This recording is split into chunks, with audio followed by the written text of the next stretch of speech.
Cat fight. Cat fight.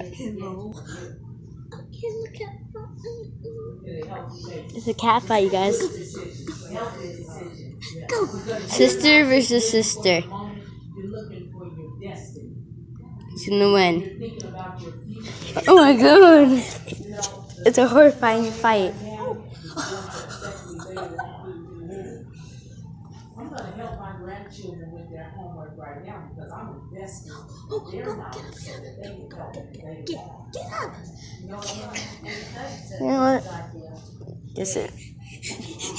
And all the time. Yes. You know, when you see a person and you say you meet somebody and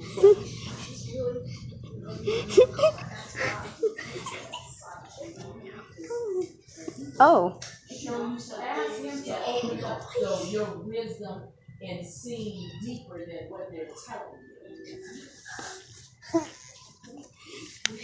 Stop.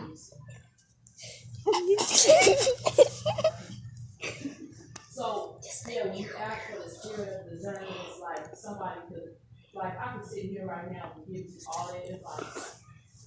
See, he doesn't want to fight, Ariel. And that one just wants to fight it. In your quiet time. That one doesn't. Get off everybody. Maybe now we did. Stop fighting the pig. You did good, dude. You did good. Did what? Oh, my cat. Come here, my cat. This is my cat. If you guys mess with him, you guys are gonna die. Oh my god, he's even. Come on. Oh, you trying to figure him out?